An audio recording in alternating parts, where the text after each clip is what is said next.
न यत्र दम्भित्वभया विराजिता मायात्ववादे सकृदात्ववादिभिः न जत विवादो विविधस्तदाश्रयो मनश्च संकल्प विकल्प वृत्तिजात।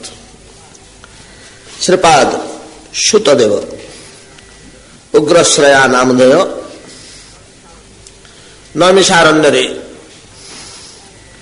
1000 परिमित काल जो यज्ञानुष्ठान चली तन्मध्य हविषान्न शेषे मुनि ऋषि मान गहन बसी शुकदेव गोस्वामी मुखनिर्गत श्रीमद भागवती कथा पुराण संहिता जो संहितांकर अपर नाम परमहंस संहिता भागवतंकर आउ गोटे नाम होची परमहंस संहिता। एक पुराण संहिता कहते परमहंस संहिता। जो संहिता अध्ययन आयत्त कले जीव परमहंसत्व प्राप्त हुए। परमहंसत्व प्राप्त हुए तो जड़चेतनर जो मिलित स्वरूप जगत बा देहधारी आम माने जड़ देह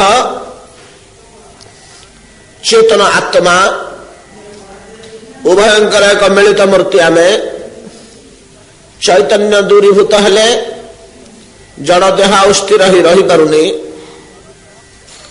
जड़ देह को यदि अलगा कर दिया जाए चैतन्यर कौन सी स्फूर्ति नहीं ताको अनुभव करी होबनी। देहटी तापरे आवृत होइछु बोली ए जीवटीए आत्माटीए ता भितर नारायण अछंती से कर्माकर्म करुची तार भल मंद अच्छी तार सुख दुख अच्छी आहा केड़े निरीह जीवटीए केड़े दयालु प्राणीटीए नहीं कि आम नाना प्रकार कथा कहचे। देहटा जदि बढ़ेला आउ आत्मा को लक्ष्य करी होनी अलक्षित गति जमी माया को अलक्षणा बोली कहले लक्षण विहीना तद्रूप आत्मा को मध्य आउ लक्ष्य करी होबनी जागतिक लक्षण रे लक्षित करी होबनी। देहटी तापरे आवृत होइछि बोली कीट पतंगटी हेले मध्य ताको आमे प्राणीटी बोली अनुभव करि पारछे किमा हस्ती व्याघ्र गंडार किमा मनुष्य कि बरकट ताको श्रेणी विभाग करुचे तार खाद्य तार आचरण तार गतिविधि तार उपस्थिति तार गति इत्यादि की आम लक्ष्य कर पारे ना आत्माटा जाऊँगी कि बसची कि हसुची आम कि लक्ष्य कर पारते जितेबले कौन व्यक्ति मृत्युवरण करती आत्मा देह बाहरी चली जाए सेतबेले से आत्मा को आम लक्ष्य कर पारुना जदिव से आत्मा से शुद्ध बुद्ध आत्मा नुह तापर आहरी जोड़े देह अच्छी गोटे देहरु से खसला ना स्थूल देहरु खसला मृत्यु पर और तार सूक्ष्म देह अच्छी कारण देह अच्छी तथापि आम लक्ष्य कर पारु तथापि आम लक्ष्य कर पारु आम जदि सूक्ष्म दृष्टि संपन्न हो पारिबा योगी माने योगाभ्यास करी तार प्राथमिक स्तर रे सूक्ष्म वस्तु को लक्ष्य कर पारंती से माने से प्रेतात्मा को देखि परिबे बसची जाऊँगी खाइबा को मागुची ता भाषा शुणी पारे ता रूप देखिपारे जो मैंने सूक्ष्म द्रष्टा आम मैंने सब स्थूल द्रष्टा आम आखिरे केवल स्थूल वस्तु दुषिब पंचमहाभूत ना आमको दुषिबनी ये आखिटा केवल पंचमहाभूत देखिपर अधिका जिन देखिपर जनक भितर थिबा मन जनक भितर थिबा बुद्धि जनक भितर प्रकाश पाउथुवा क्षुधा तृषा एटा आमको आखिरे दुषे ना किंतु सूक्ष्म दृष्टि संपन्न व्यक्ति हेले सूक्ष्म शरीर देखिपर मन बुद्धि अहंकार इंद्रिय गण एम सब देखिपारे योगी मैंने पारती। हाँ कारण द्रष्टा बहुत कम, केवल ब्रह्मज्ञ पुरुष गण कारण को देखिपारती। जोड़ाए देह थाइक आम आत्मा को दर्शन करें, आत्मा बोली कहतुनि, परेत कहते, आम प्रेत बोली कहू। केवल स्थूल देहटा ही आखिरे दोषे। स्थूल देह खसीगला सूक्ष्म देह कारण देह थाई जो आत्मा देखा जाऊनी, आउ केवल आत्मा को शुद्ध आत्मा को आम केमती दर्शन करवा देखिपार, तार गतिविधि अवस्थिति किसी लक्ष्य करहबनी। देहटा जदि मड़े होगा, आम देखलु गोरुटा पलाऊँच, सापटा शोईची, मनुष्यटा कली करुच्ची। आत्मा को लक्ष्य करा जाए मायाकृत देहावरण द्वारा, किंतु से मायाकृत देहावरण आत्मा बिना तिष्टि रही पारे ना, नष्ट हो जाए, पचिशड़ी नष्ट हो जाए। एमती जोड़े पदार्थ एकाठी मिशिकी आम भितर अच्छा। जड़र जड़त्व आत्मा भितर पशेनी, पशि पारे ना, आत्मा भितर को कहीं पशि पारती, किंतु चेतनर चेतनत्व सर्वांगरे प्रविष्ट हो आमर नखरु नासिका बंध सबुठी चेतना अच्छी। यही कथा प्रतिदिन आम बारंबार टिके टिके पुनरावृत्ति करुछे, कहीं ये विषयटा आमर अच्छे। ये जो आत्मा और देह दोटी रहिले, ये आम केवल देह संबंध में आलोचना कले, ये विश्वटा मध्य सेमती। विश्वटा जदि देह होए परिदृश्यमान भौतिक वस्तु गुड़ाक जदि देह होए, ता भितर मध्य गोटे अदृश्य आत्मा अच्छी। आम देह भितर जमी अदृश्य आत्मा अच्छी, ता देह भितर मध्य अदृश्य आत्मा अच्छी। आज्ञा से आत्माटा ब्रह्मा, से आत्माटा ही ब्रह्मा, विश्वर आत्माटा। ये जो विश्वर आत्मा ताको कोठी कहुई हिरण्य गर्भ, कोठी कहुई विराट पुरुष, वैराज पुरुष। जिते से प्रकट होकरी आउ किसी कार्य करुच्ची सेतबेले ताको ब्रह्मा बोली कहुच्छे। से ही जगत स्रष्टा। आत्मा जमी देह स्रष्टा, मातृ गर्भ आत्माटा पशु देहटा तीन है, ब्रह्मा उपर तीन जहा यहाँ जटिल हो जदि एटा मिछक सत्य शास्त्र ये रूप में कहुनी कहीं ना।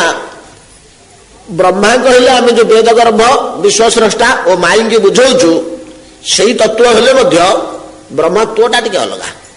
केतेबेले क्यों कर्म कला बेले से लोकटा जे से किए हो से गुड़ाक ना आज्ञा मूल्याटा, मूल्या बोली गोटे लोक अच्छी, से कर्म कर मूल्या बोली कहु नहीं कि सैनिक मान डाक आन तो सैनिक बोली गोटे लोक अच्छी, कौन सी कार्य विशेष अवस्था विशेष को सैनिक बोली कहु। बापा खाई बस बापा बोली गोटे लोक अच्छी, आरोपित हो कौन से अवस्था को धरिक गोटे मनीषटे से केतबेले सैनिक हो पारे, केतबेले मूल्या हो पारे, केतबेले बापा हो पारे। मनीषटा गोटे से हिरण्यगर्भ विराट वैराज ओ जितेबले से विश्वस्रष्टा तथा वेदगर्भ रूपे प्रतिभात होती आम ब्रह्मा बोली कहू, ब्रह्मा बोली कहू। से पद्म भितर अच्छा पद्मटी रही, पद्मटा विश्व। भगवान हाथ में शंख चक्र गदा पद्म आम धरईचु। ये पद्मटी विश्वर प्रतीक, विश्व ब्रह्मांडर प्रतीक। हाथ में धरिक बस ब्रह्मांड। सुदर्शन चक्र कालर प्रतीक।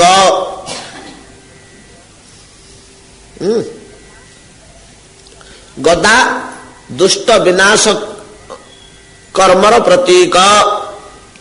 ଭଗବାନ ଯେତେକ ମନ୍ଦ ଜିନିଷ ତାକୁ ନଷ୍ଟ କରିଦିଅନ୍ତି। ବିଶ୍ୱର ମନ୍ଦ ଜିନିଷ ଗୁଡାକ ଆପେ ଆପେ ନଷ୍ଟ ହେଇଯାଏ, ଏମିତି ବ୍ୟବସ୍ଥା କରିଛନ୍ତି। ଏ ଶକ୍ତିଟି ତାଙ୍କର ପ୍ରୟୋଗ କରିଛନ୍ତି।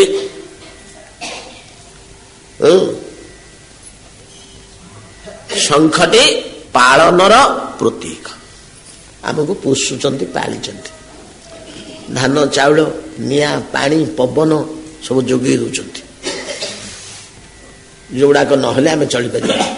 ପବନ ନହେଲେ ଚଳିପାରିବା, ପାଣି ନହେଲେ ଚଳିପାରିବା, ନିଆଁ ନହେଲେ ଚଳିପାରିବା, ଧାନ ଚାଉଳ ମୁଗ ବିରି ନହେଲେ ଚଳିପାରିବା। ଏଗୁଡିକ ସବୁ ଯୋଗେଇ ଦଉଛନ୍ତି। ଏଟା ପାଳନ ପୋଷକର ପ୍ରତୀକ। ଏଗୁଡାକ ଭଗବାନଙ୍କ ହାତର ଜିନିଷ। ଏ ଚାରୋଟି ଜିନିଷକୁ ନେଇ ଏ ବିଶ୍ୱକୁ ସେ ପରିଚାଳନା କରୁଛନ୍ତି। ଆମକୁ ପାଳୁଛନ୍ତି, ପୋଷୁଛନ୍ତି।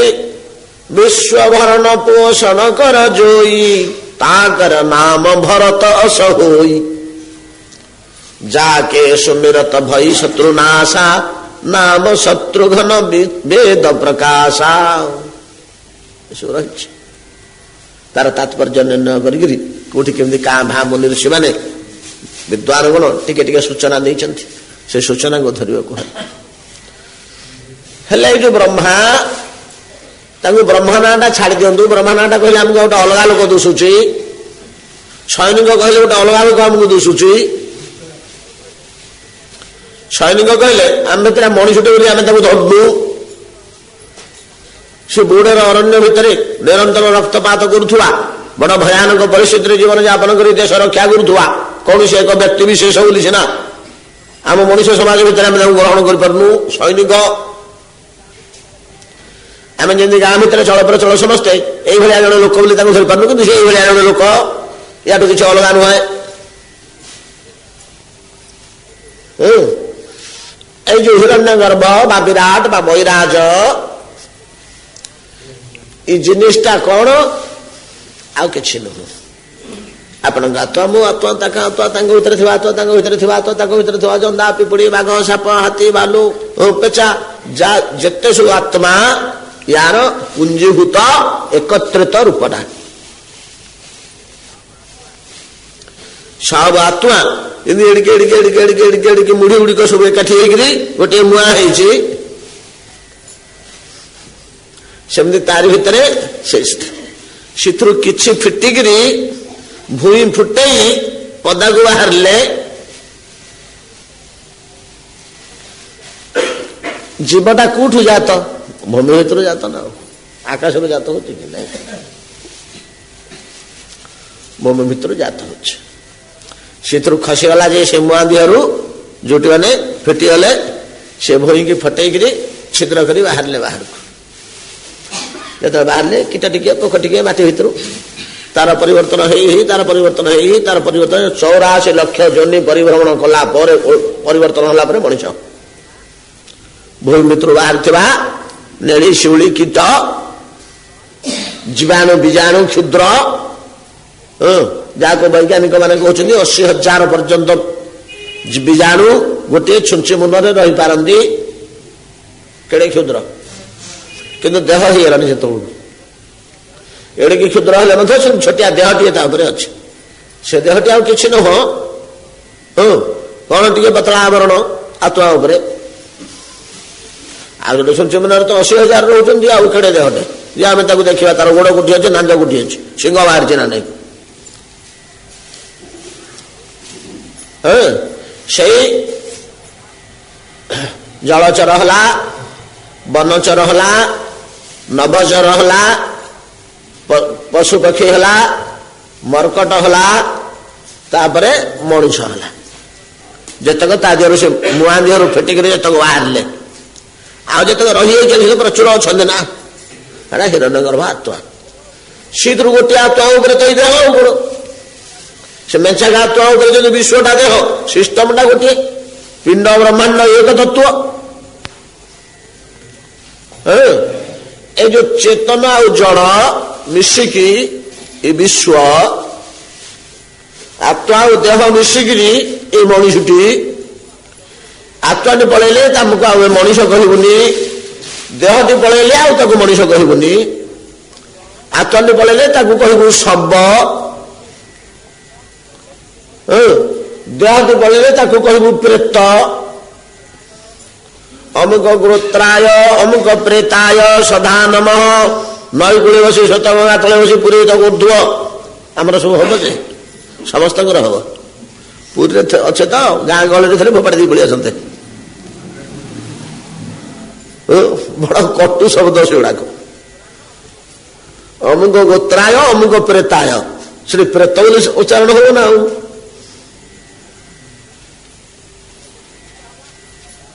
କାହିଁକି ପ୍ରେତ କୁହାହେଲା ନା ଯାହାର ଦେହଟା ବାହାରି ପଡିଥାଏ, ଖସି ଯାଇଥିବ ଖୋଳଟା, ତାକୁ ପ୍ରେତ କହନ୍ତି, ଆଉ ତାକୁ ମଣିଷ କହନ୍ତିନି। ଆଉ ଯାହାର ଆତ୍ମାଟା ପଳେଇଛି ବାହାରିକି ଖାଲି ଖୋଳଟା ପଡିଛି, ତାକୁ ଶବ କହନ୍ତି, ତାକୁ ଆଉ ମଣିଷ କହନ୍ତିନି। ହେଲେ ମଣିଷ କାହାକୁ କୁହାଯାଏ ନା ଜଳ ଚେତନ ମିଳିତ ଅବସ୍ଥା। ଇଏ ଜଳ ଚେତନ ମିଳିତ ଯେମିତି ଦେହରେ ମନୁଷ୍ୟ ବ୍ୟକ୍ତି ପାଖରେ, ସେମିତି ବିଶ୍ୱ ପାଖରେ ମଧ୍ୟ ସେଇଟାକୁ ଯେ ଅଲଗା ଦେଖିପାରନ୍ତି, ଏଇ ଚେତନ ଅଂଶଟା ଏଇଟା, ଜଳ ଅଂଶଟା ଏଇଟା ଦେଖିପାରନ୍ତି, ତାକୁ ହଂସ କୁହାଯାଏ। ଯିଏ ଜଳ ଅଂଶଟାକୁ ଭୁଲି ଯାଇକରି ଖାଲି ଚେତନ ଅଂଶଟାକୁ ହିଁ ଦେଖୁଥାନ୍ତି, ତାକୁ ପରମହଂସ କୁହାଯାଏ। ସେ ଜଳ ଅଂଶଟିକି ସେମାନେ ଏକ ପ୍ରକାର ଭୁଲିଗଲେଣି। ଯେତେବେଳେ ହଂସ ହେଇକରି ଥିଲେ, ସେତେବେଳେ ଜଳ ଚେତନ ଅଲଗା ଦୋଷୁଥିଲା। ତାଙ୍କୁ ଜଡ଼ଟାକୁ ଆଡ଼େଇ ଆଡ଼େଇ ଦେଉଥିଲେ, ଚେତନଟାକୁ ଧରି କାରବାର କରୁଥିଲେ। ବହୁତ ଦିନ ବିତିଗଲା ପରେ ତାକୁ ଆଡ଼େଇ ଆଡ଼େଇ ଏକାଥରେ ଭୁଲିଗଲେ। ଆଉ କଣ ଗୋଟେ ଜିନିଷ ଆମେ ଯଦି ବ୍ୟବହାର ନ କରିବା, ସେ ଘରେ କଣ ପଡିଛି, କୋଉଠି ଗୋଟେ ପଡିଥିଲା, ଆମ ଘରେ ତ ଥିଲା, ହଁ ସେ ଜିନିଷଟା ଥିଲା 5-10 ବର୍ଷ ତଳେ, ଏଟା କୋଉଠି ପଡିଛି କଣ ଆଜିକାଲି ଆଉ ସେଟା ବ୍ୟବହାର ହେଇନି। ତ ମଝିରେ ମଝିରେ ବ୍ୟବହାର ମନେ ପଡିବ, ଅମୁକ ଜାଗାରେ ଥୋଇ ଦେଇଥିଲି। ଜଡ଼ଟାକୁ ବ୍ୟବହାର ସେମାନେ ନ କରିବାରୁ ସେ କଣକୁ ପଡି ପଡି ପଡି ପଡିକିରି କୋଉଠି ଲୁଚିଯାଏ, ମନେ ପଡେ ନା। ଆଉ ସେ ମନ ମୃତ୍ୟୁରୁ ଦୂର ହେଇଯାଏ, ଲୁଚିଯାଏ। କେବଳ ଚେତନ ବସ୍ତୁଟା ଯାହା ସହିତ କାରବାର, ସେଇଟା ହିଁ ଲୁଚେ। ଯେତେବେଳେ ଏ ଅବସ୍ଥା ପଳେଇ ଆସିବ, ଯେତେବେଳେ ପ୍ରଥମେ ଅଲଗା କରି ଜଡ଼କୁ ଆଡ଼େଇ କେବଳ ଚେତନ ସହିତ କାରବାର ହଉଥିଲା, ସେତେବେଳେ ତାକୁ ହଂସ କୁହା ହଉଥିଲା। ଜଳ ଚେତନ ଦିଟାକୁ ସେ ଜାଣୁଥିଲା, ଜଡ଼ଟାକୁ ଆଡ଼େଇ ଆଡ଼େଇ ଦଉଥିଲା, ଚେତନଟାକୁ ନେଇ କାରବାର କରୁଥିଲା। ଯେତେବେଳେ ଜଡ଼ଟାକୁ ସମ୍ପୂର୍ଣ୍ଣ ଭୁଲିଗଲା, ଆଉ ବ୍ୟବହାରକୁ ନ ଆସିକି ସେଟା କୁଆଡେ କୁଆଡେ ଯାଇକି ରହିଲା ଲୁଚିକିରି, ଖାଲି ଚେତନଟି କିସ ଦେଖିଲା। ଯେତେବେଳେ ପଚାରିଲେ ଜଡ଼ ଜିନିଷଟା କୁଆଡେ ଗଲା ଦେଖିଛ କି? ହଁ କୋଉଠି ଗୋଟେ ଦେଖିଲା ଭଳିଆ ଲାଗୁଛି, କୋଉଠି ଦେଖିଥିଲି ତ, କୋଉଠି ଦେଖିଥିଲି ବୋଧେ। କେମିତିଆ ଜିନିଷଟା କହିଲ? ନା 5 ଗୁଣିଆ ଜିନିଷଟା, ମାଟି ପାଣି ପବନ ବସି, ହଁ ସେମିତିକା ଜଣା ପଡୁଥିଲା ତ, ଟିକେ ଟିକେ ମୋର ମନେ ପଡୁଛି, କଣ ଗୋଟେ ଥିଲା ଏମିତି। ଏଭଳିଆ ଅବସ୍ଥା ଯେତେବେଳେ ସାଧକ ପ୍ରାପ୍ତ ହବ, ତା ନା ପରମହଂସ। ଏ ଶାସ୍ତ୍ରର ନା ପରମହଂସ ସଂହିତା। ୟାକୁ ଯଦି ଆପଣ ମନ ପ୍ରାଣ ଦେଇ ପିଇଯିବେ, ଯଦି ଆପଣଙ୍କ ଦେହରେ ଭେଦିଯିବ ମନରେ, ଆତ୍ମାର ବୁଦ୍ଧିରେ, ପରମହଂସ ରୂପେ ନେଇ ଛାଡ଼ିଦବ, ପରମହଂସ କରି ନେଇ ଛାଡ଼ିଦବ। ତଦର୍ଶନାହ୍ଲାଦ ପରିପ୍ଲୁତାନ୍ତର ହୃଷ୍ୟତନୁ ପ୍ରେମ ଭରାଶ୍ରୁଲୋଚନ ନନାମ ତତ୍ପାଦାମ୍ବୁଜସ ବିଶ୍ୱଶ୍ରୁତ ଯତ ପାରମହଂସେନ ପଥାଧିଗମ୍ୟତେ। ବ୍ରହ୍ମା ଯାଇଥିଲେ ବୈକୁଣ୍ଠ ଭଗବାନଙ୍କୁ ଦେଖିବେ ବୋଲି। ପୂର୍ବରୁ କେହି ଭଗବାନଙ୍କୁ ଦେଖିନଥିଲେ, ଦେଖି ପକେଇଲେ ଭଗବାନଙ୍କୁ, ଭଗବାନ ଓହ୍ଲେଇ ଆସୁଛନ୍ତି, ଦେଖି ପକେଇଲେ ଭଗବାନଙ୍କୁ ଦର୍ଶନ ହେଇଗଲା। ଯେମିତି ଦର୍ଶନ ହେଇଗଲା, ସେ ଶ୍ରୀମୂର୍ତ୍ତିକି ଦେଖି ଆଗରୁ ତ ଭାବିଥିଲେ ଟିକେ ଦେଖନ୍ତି, ଟିକେ ଦେଖନ୍ତି, କଣ ହେଇଗଲା ମନୁଟା ଯେ ତାଙ୍କ ଶରୀରରେ କଣ ପରିବର୍ତ୍ତନ ହେଇଗଲା? ଦର୍ଶନ ତତ୍ପଦାର୍ଥ ଭଗବାନ। ତଦର୍ଶନ ଆହ୍ଲାଦ ପରିପ୍ଲୁତାନ୍ତର, ଅନ୍ତଃକରଣ ଭିତରେ ଏମିତି ଗୋଟେ ଆହ୍ଲାଦ ପ୍ରକାଶ ପାଇଗଲା, ଏମିତି ଆନନ୍ଦଟେ, ଏମିତି ତୃପ୍ତିଟେ, ଏଭଳିଆ ଗୋଟେ ଆହ୍ଲାଦ।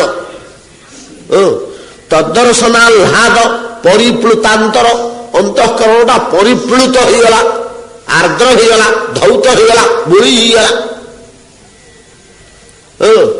ଆମେ ଯେମିତି ସବୁ ବସ୍ତୁ ଗୁଡାକୁ ରଙ୍ଗ କରିଦେଲେ, ଖାଲି ରଙ୍ଗଟା ଦୁଷୁଛି, ତାର ବସ୍ତୁ ସତ୍ତା ଆଉ ଦୁଷୁନି, ସେମିତି ତାଙ୍କ ଭିତରଟା କେବଳ ଆହ୍ଲାଦମୟ ହେଇଗଲା।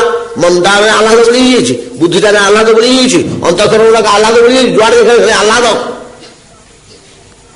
ପରିପ୍ଲୁତାନ୍ତର, ତଦର୍ଶନ ଆହ୍ଲାଦ ପରିପ୍ଲୁତାନ୍ତର ହର୍ଷତନୁ, ହୃଷ୍ୟତ ତନୁ, ଶରୀର ରୋମାଞ୍ଚ ହେଇଯାଇଛି, କମ୍ପି ଉଠୁଛି, ମୁହଁରୁ ଆଉ ଚକ୍ଷୁରୁ ଜଣା ପଡିଯାଉଛି ସେ ହର୍ଷର ଲକ୍ଷଣ। ତଦ୍ଦର୍ଶନାହ୍ଲାଦ ପରିପ୍ଲୁତାନ୍ତର ହୃଷ୍ୟତନୁ ପ୍ରେମ ଭରା ସୁରୁଲୋଚନ ନାମ ତତ୍ପାଦାମ୍ବୁଜ ସ ବିଶ୍ୱସ୍ୱରୂପ।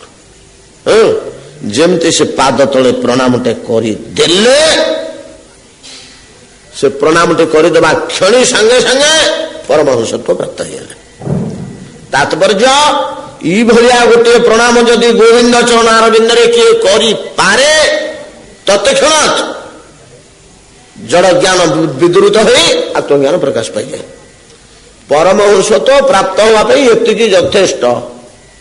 ପ୍ରଣାମଟି ଏଇଭଳିଆ ହେବା ଦରକାର।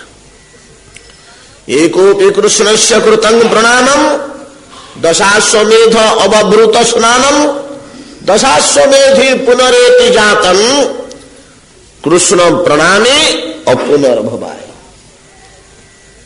10ଟା ଅଶ୍ୱମେଧ ଯଜ୍ଞରେ ଯଦି ସମ୍ପୂର୍ଣ୍ଣ ସଫଳତା ପ୍ରାପ୍ତ ହେଲେ ଆପଣ 10ଟା ଅଶ୍ୱମେଧ ଯଜ୍ଞର ଫଳ, ଅଶ୍ୱମେଧ ଯଜ୍ଞ ସର୍ବୋଚ୍ଚ ଯଜ୍ଞ, ସବୁଠାରୁ ଅଧିକ ଫଳପ୍ରଦାୟକ। 10ଟା ଅଶ୍ୱମେଧ ଯଜ୍ଞର ଫଳକୁ ତରାଜୁର ଗୋଟିଏ ପାଖରେ ରଖ, ଗୋଟିଏ ମୁଣ୍ଡିଆ ମାରିଥିଲ ଜଗନ୍ନାଥଙ୍କ ପାଦ ତଳେ, ସେ ମୁଣ୍ଡିଆଟିର ଫଳକୁ ତରାଜୁର ଗୋଟିଏ ପଟରେ ରଖ। କେବେ ହେଲେ ମୁଣ୍ଡିଆଟିର ଫଳ ସାଥିରେ 10ଟା ଅଶ୍ୱମେଧ ଯଜ୍ଞର ଫଳ ସମାନ ହେବ ନାହିଁ। 10ଟା ଅଶ୍ୱମେଧ ଯଜ୍ଞ କରିଥିଲେ ମଧ୍ୟ 50 କଳ୍ପ ପର୍ଯ୍ୟନ୍ତ ସ୍ୱର୍ଗରେ ଇନ୍ଦ୍ର ହେଇ ସରିଗଲା ପରେ ପୁଣି ଜନ୍ମ ହବ। କୃଷ୍ଣ ପ୍ରଣାମୀ ଯଦି ଜଗନ୍ନାଥଙ୍କ ଚରଣରେ ଗୋଟିଏ ପ୍ରଣାମ କରିଛ ଆଉ ଜନ୍ମ ନାହିଁ। କେମିତି ପ୍ରଣାମ? ଏଇଭଳିଆ ପ୍ରଣାମ। ଏଣୁ ଅନ୍ତିମ ଶ୍ଲୋକରେ ଭଗବାନ କହୁଛନ୍ତି, ଅନ୍ତିମ ଶ୍ଲୋକରେ ନାମ ସଂକୀର୍ତ୍ତନମ୍ ଯସ୍ୟ ସର୍ବ ପାପ ପ୍ରମୋଚନମ୍ ପ୍ରଣାମ ଦୁଃଖ ଶମନମ୍ ତନ୍ନମାମି ହରିಂ ପରମ୍। ଅନ୍ତିମ ଶ୍ଲୋକ ଭାଗବତଙ୍କର ଶେଷ ଶ୍ଲୋକ। ଆରେ ପିଲେ ଏ ସବୁତକ ଜିନିଷ ଝାଡ଼ିଦେଲେ ଆଉ କିଛି ନାହିଁ। ନାମ ପ୍ରଣାମ ଶବ୍ଦ ଯୋଡ଼ିବ କେମିତି? ଗୋଟିଏ ନାମ ଆଉ ଗୋଟେ ପ୍ରକୃଷ୍ଟ ନାମ ପ୍ରଣାମ ଅର୍ଥ କରିଦେଲେ। ପ୍ର ଉପସର୍ଗଟା ଲାଗିଛି। ଫୁଲ୍ଲ ଚିତ୍ତ ପ୍ରଫୁଲ୍ଲ ଚିତ୍ତ ଏକା ଅର୍ଥ ନାଇଁ କି? ଶାନ୍ତ ପ୍ରଶାନ୍ତ ବୋଲେ ଆଉ ଟିକେ ଅଧିକ ଶାନ୍ତ। ପ୍ର ଉପସର୍ଗଟା ଲାଗିଲେ ପ୍ରକୃଷ୍ଟ ମାନେ ଆଉ ଟିକେ ବେଶୀ। ପୂର୍ଣ୍ଣ ପ୍ରପୂର୍ଣ୍ଣ ବା ପରିପୂର୍ଣ୍ଣ, ଆମେ ପ୍ରଟା ଲାଗେ ନା ପରି ଲାଗେ। ପୂର୍ଣ୍ଣ ପରିପୂର୍ଣ୍ଣ କହିଲେ ଆଉ ଟିକେ ଅଧିକା ପ୍ରପନ୍ନ। ସେମିତି ନାମ ପ୍ରଣାମ। ପ୍ରଣାମଟାର ମୂଲ୍ୟ କେତେ ଦେଖନ୍ତୁ। ଗୋଟେ ପ୍ରଣାମ କରିଦେଲେ ଜଣେ ପରମହଂସତ୍ୱ ପ୍ରାପ୍ତ ହେଇଯାଉଛି। ଗୋଟେ ପ୍ରଣାମ କରିଦେଲେ ଜଣେ ପରମହଂସତ୍ୱ ପ୍ରାପ୍ତ ହେଇଯାଉଛି। ଯତ୍ ପରମହଂସେନ ପଥାଧିଗମ୍ୟତେ, ଯେଉଁ ପ୍ରଣାମଟି ପରମହଂସ ପଥରେ ଆପଣଙ୍କୁ ନେଇଯିବ। ଏଇଭଳିଆ ଯଦି ପ୍ରଣାମଟିଏ ଭଗବାନଙ୍କ ଚରଣରେ କରିପାରିବ, ଏଇଭଳିଆ ପ୍ରଣାମଟି ଯଦି ଗୋବିନ୍ଦ ଚରଣରେ କରାଯାଇ ପାରିଲା, ପରମହଂସ ଆଡକୁ ନେଇଯିବ। ପରମହଂସ ବୋଇଲେ କଣ ନା ଜଡକୁ ସମ୍ପୂର୍ଣ୍ଣ ଭୁଲି ଯାଇ କେବଳ ଚେତନ ତତ୍ତ୍ୱ ଆତ୍ମା ହିଁ ତାକୁ ଦେଖାଯାଉଥିବ। ଯାହାକୁ ଦେଖିବ ତା ଭିତରେ ଥିବା ଆତ୍ମାଟା ଦୁଷିବ, ଜଡ ଦେହଟା ଦୁଷିବନି। ଏଉଠି କିଏ ରେ? ନାଇଁ ଭଗବତାଂଶ। ସେଉଠି ମଧ୍ୟ ଭଗବାନଙ୍କର ଅଂଶ। ସେଉଠି ମଧ୍ୟ ଆଜ୍ଞା ଭଗବାନଙ୍କ ଅଂଶ। ନାରେ ସେଟା ଚଣ୍ଡାଳୁଟାରେ ପ୍ରଥମେ ଯାକୁ ଦେଖିଥିବ ସେଟା ବ୍ରାହ୍ମଣ। କାହିଁ ଚଣ୍ଡାଳତ୍ୱ ବ୍ରାହ୍ମଣତ୍ୱ ତ ତାକୁ ଦୁଷୁନି। ଉପର ଆବରଣଟା ବ୍ରାହ୍ମଣତ୍ୱ ଚଣ୍ଡାଳତ୍ୱ, ଦେହାବରଣଟା ବ୍ରାହ୍ମଣତ୍ୱ ଚଣ୍ଡାଳତ୍ୱ, ଭିତରେ ଥିବା ଆତ୍ମଟା ବ୍ରାହ୍ମଣ ଚଣ୍ଡାଳ କି ସର୍ବତ୍ର ସମାନ ଦେଖାଯାଉଛି। ସେତିକିବେଳେ ତାକୁ ଯଦି ପଚାରିବ ତମେ କଣ ଦେଖୁଛ? ନା ସର୍ବଖଲ୍ୟୁଦଂ ବ୍ରହ୍ମ, ଯାହା କିଛି ଜଗତ କେବଳ ବ୍ରହ୍ମମୟ। ଏକ ବ୍ରହ୍ମ ଦ୍ୱିତୀୟ ନାସ୍ତି, ଆଉ ଦ୍ୱିତୀୟ ପଦାର୍ଥ କିଛି ନାହିଁ। ଏଇ ଯୋଉ ସ୍ଥିତି ଆତ୍ମଦର୍ଶନ, ଏଇଟା ପାଇଁକି ବେଶୀ ସମୟ ଲାଗେ ନା, ବେଶୀ ସମୟ ଲାଗେ ନା, ଏକ ମୁହୂର୍ତ୍ତ ଯଥେଷ୍ଟ। ବୋଧେ ଏଇଥିପାଇଁ ଯେତେବେଳେ ପରୀକ୍ଷିତ ପଚାରିଲେ ଶୁକଦେବ ଗୋସ୍ୱାମୀ କି, ଆଜ୍ଞା ମତେ ଉଦ୍ଧାର ହବାକୁ କେତେ ସମୟ ଲାଗିବ? ନା ମୁହୂର୍ତ୍ତେ। ବିଶ୍ୱାସ ହଉନି ପରୀକ୍ଷିତଙ୍କର। ଆଜ୍ଞା 7 ଦିନ କାଳ ଅଛି ଯେ ମୋର ଆୟୁଷ ନାଇଁ କି 7 ଚଉକ 28 ପ୍ରହର 7 ଚଉକ 28 ପ୍ରହର 28 ଚଉକୁ 112 ଘଣ୍ଟା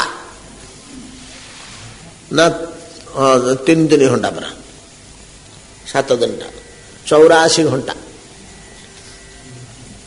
84 ଘଣ୍ଟା କାଳ ଅଛି ମୋର ଆହୁରି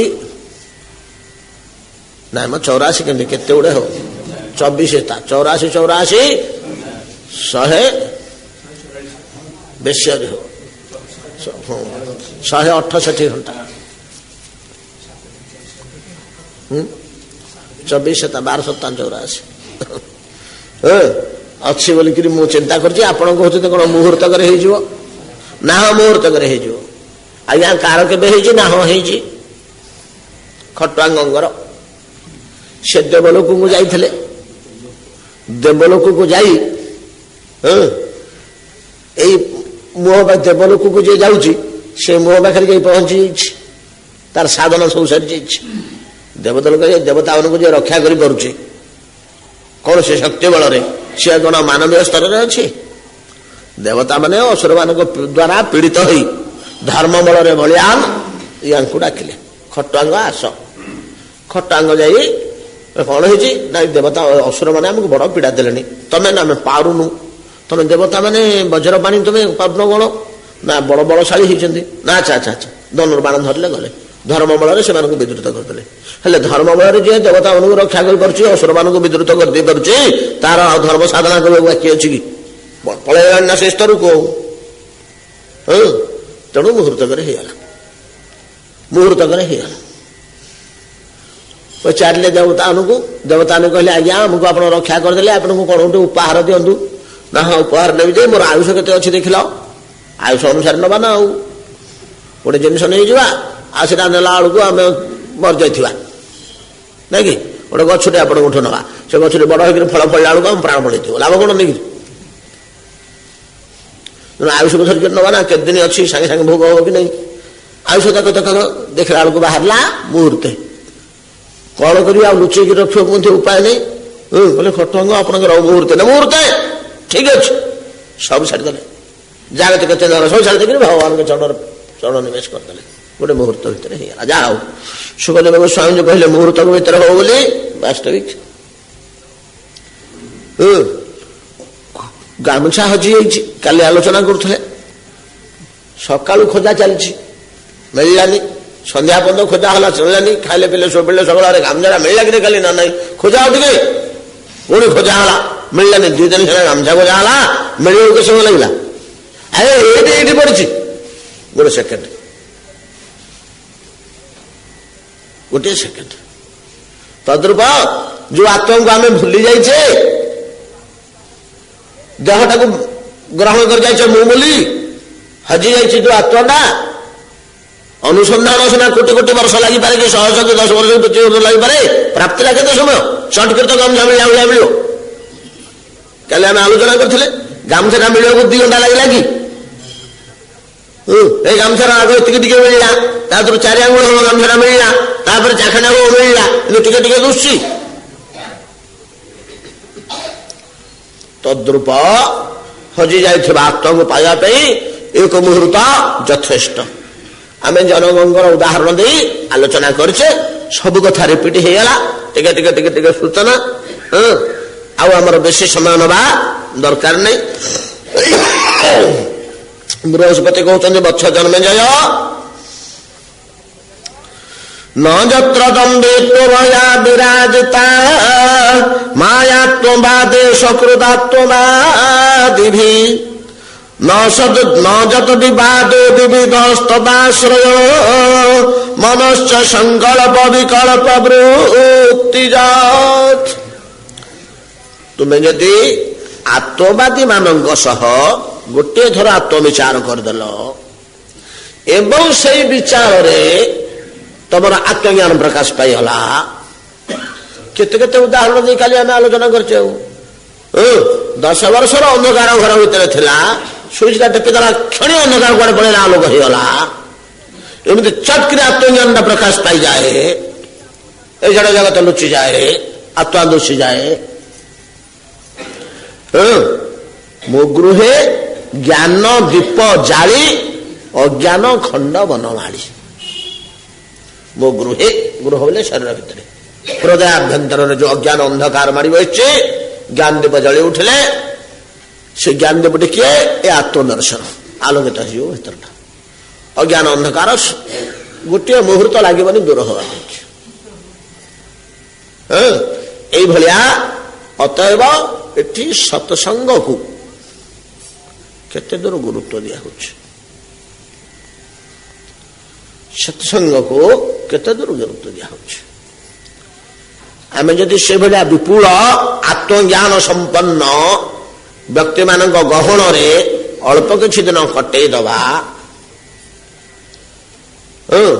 ସେମାନଙ୍କ ସଙ୍ଗରେ ଯଦି ଆତ୍ମବିଚାର ହେଇଗଲା, ସକୃତ ଗୋଟିଏ ବାର ଯଦି ତମର ଆତ୍ମଦର୍ଶନ ହେଇଗଲା, ଆଉ ଆତ୍ମା ମୂଲ୍ୟ ହବ, ଆଉ ଆତ୍ମା ମୂଲ୍ୟ ହବନି। ଆଉ ଭୁଲିବାର ପ୍ରଶ୍ନ ନାହିଁ। ଯେ ଭୁଲିଥିଲ ମାୟା କେତେ କୌଶଳରେ ଭୁଲେଇଥିଲା, ଥରୁଟେ ଦର୍ଶନ ହେଇଗଲେ ପୁଣି ଆଉ ଥରେ ସେ ଆସିଗଲା ଚେତନାକୁ। ସକୃତ ଆତ୍ମବାଦୀ ବି ଆତ୍ମଦର୍ଶନ ହେଇଗଲେ ଅଭୟା ଦମ୍ଭୀ ମାୟା ଦୀର୍ଘ କାଳ ଧରି ସ୍ଥିର ଭାବରେ, ଅଭୟା ସୁସ୍ଥିରା, ଭୟା ଅସ୍ଥିରା, ଦୃଢ ସହକାରେ ଯୋଉ ମାୟା ଥିଲା ତମ ଉପରେ, କଣ କମ ଦୃଢରେ ରହିଛି? କମ ଦୃଢରେ ଅଛି ମାୟା ଆମ ଉପରେ? କୌଣସି ବାଟେ ତାକୁ ହଲେଇ ହଉଛି? ସମଗ୍ର ଜୀବନ ଭିତରେ ଏକ ମୁହୂର୍ତ୍ତ ପାଇଁ ଆମେ ମାୟାରୁ ମୁକ୍ତ ହେଇପାରୁଛେ? ଅଥଳ ସାଗର ଭିତରେ କୋଉଠି ଆମେ ସେ ମାୟା ସାଗର ଭିତରେ ବୁଡିକିରି ଅଛେ, ନିଜର ସ୍ଥିତି ଆମେ ଅନୁଭବ କରିପାରୁନେ, କେତେ ତଳେ ଅଛେ। ସମୁଦ୍ର ଭିତରେ ବୁଡିଥିବା ଲୋକ କେତେ ପାଣି ତଳେ ମୁଁ ଅଛି ଯେମିତି ନିର୍ଣ୍ଣୟ କରିପାରେ ନା। ମାୟାର କୂଅ ଅଭ୍ୟନ୍ତର ରାଜ୍ୟରେ ଆମେ ବସିଛେ, ଏବଂ ମାୟା ଜଗତର ବସ୍ତୁ ଗୁଡାକ ଛଡା ଆମକୁ ଆଉ କିଛି ଦୁଶୁନି, ଆଉ କିଛି ଦୁଶୁନି। ଏ ଧନ, ଏ ପୁତ୍ର, ଏ ପ୍ରତିଷ୍ଠା, ଏ ଶତ୍ରୁ, ଏ ମିତ୍ର, ଏ ଦେହ, ଏ ମୋହ, ଏଗୁଡା କେବଳ ଦୁଶୁଛି। ଯେତେ ପଢୁଛୁ, ବର୍ଷ ବର୍ଷ ଧରିକି ପଢୁଛୁ, ଚେଷ୍ଟା କରୁଛୁ, ଚିନ୍ତା କରୁଛୁ, ନାମ କରୁଛୁ, କୀର୍ତ୍ତନ କରୁଛୁ, ଭଗବତ ଦର୍ଶନ କରୁଛୁ, କୋଉଠି ଆମକୁ ଦୁଶୁଛି ଭଗବତ ଚିହ୍ନବର୍ଣ୍ଣ? ଜଗନ୍ନାଥକୁ ଦେଖିଲେ କାଠ ଗଡ ଭଳିଆ ଦୁଶୁଛନ୍ତି, ଅଭଡାକୁ ଦେଖିଲେ ଭାତ ଡାଲି ଭଳିଆ ଦୁଶୁଛି।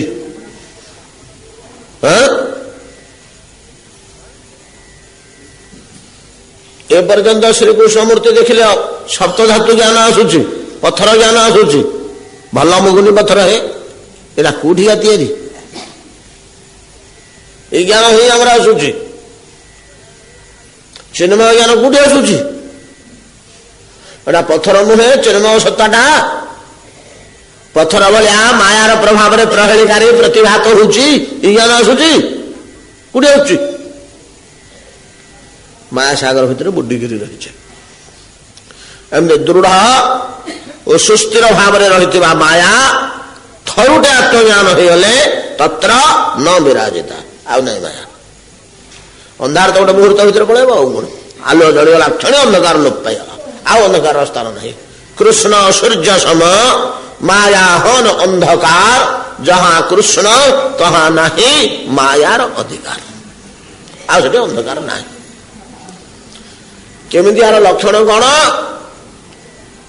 ଏ ଲୋକଙ୍କର ଆତ୍ମଜ୍ଞାନ ଉନ୍ମେଷ ହେଇଗଲା, ଅଥବା ଆତ୍ମବାଦୀ ମାନଙ୍କ ସହ ଆଳାପ ଆଲୋଚନା କରି ଆତ୍ମ ସମ୍ବନ୍ଧରେ ମୋର ଆତ୍ମଜ୍ଞାନ ଉନ୍ମେଷ ହେଇଯାଇଛି, ଆଉ ମତେ ଜଡ ତତ୍ଵ ଅନୁଭବ ହଉନି, ମୋ ଉପରେ ଆଉ ଜଡର ପ୍ରଭାବ ନାହିଁ, ମୁଁ ହଂସ ଅବସ୍ଥାକୁ ଆସିଗଲିଣି। ପରମହଂସ ଯଦିଓ ନ ହୋଇପାରିଛି, ଆସନ୍ତା ବର୍ଷ ହେବି, କିନ୍ତୁ ହଂସ ଅବସ୍ଥାକୁ ଆସିଗଲେଣି। ୟାର ପ୍ରମାଣ କଣ? ଅନ୍ୟମାନେ କେମିତି ଆମକୁ ଜାଣିବେ? କଣ ଲକ୍ଷଣ ଦେଖିକରି ଜାଣିବେ ଯେ ଇଏ ଆତ୍ମଜ୍ଞାନ ସମ୍ପନ୍ନ? ଏବଂ ଆମେ ନିଜକୁ ମଧ୍ୟ କଣ ଲକ୍ଷଣ ଦେଖିକରି ଜାଣିବେ ଯେ ଆତ୍ମଜ୍ଞାନ ସମ୍ପନ୍ନ? କୌଣସି ପ୍ରକାର ଭେଦ ଯଦି ଆମ ପାଖକୁ ଆସି ପହଞ୍ଚେ, ଭେଦ ଆମକୁ ସେ ଭେଦଟା ଭେଦ ଭଳିଆ ଲାଗିବନି, ଏକ ଭଳିଆ ଲାଗିବ। ନଯତ୍ର ବିବାଦ ବିବିଧା ତଦାଶ୍ରୟ, माया को आश्रय कर नाना प्रकार भेद विवाद, शास्त्रीय विवाद, शास्त्रीय मतवाद, नाना प्रकार जो मतवाद बृहस्पति तो कहते ना से जागतिक कथा कहीं कह शास्त्र कथा कहते शास्त्र विवाद मूल शास्त्र विवाद तो शुणी आ जगत विवाद कथा किए पचार द्वैतवाद हाँ ठीक ठीक, अद्वैतवाद ठीक ठीक, केवल अद्वैतवाद हाँ ता भी ठीक, विशिष्टाद्वैतवाद हेतु तो संपूर्ण ठीक। सब गुड़ाक तार भितर आत्मतत्व भितर दोषी आउ विवादर प्रश्न नहीं। जदि आत्मज्ञान उन्मेष न हो तो केवल द्वैतवाद जन व्याख्या कला बेलू ए भूल दुष भेद दुष ना ना यहाँ एपरी नुहे एपरी भेद आसला मायार प्रभाव। कल कथा मध्य आम आलोचना कर आज स्मरण कर भेदटा सृष्टि करछि माया। भगवान आदेश से भेद सृष्टि करछि ओ भेद बढ़ई बढ़ई चली यहाँ हूँ नैसर्गिक रीति। मंजीटे पुतले गोटे गजा बाहर से गजाटा किसी दिन पर दी भाग है, इे गोटे शाखा गला सियाड़े गोटे शाखा गला दी भाग है वेद। बामपट शाखा बाम स्कंद दक्षिण स्कंद वृक्षर बाम स्कंद पुणी आउे तीन भाग है, दक्षिण स्कंद पांच भाग है, पांचटा डाल ता देहर बाहर से सब बढ़िले से पुणी भाग है, सी भाग है, सी भाग है, से गछ जी बढ़ू भाग हो चलता कौन डरुच भाग हो चलुना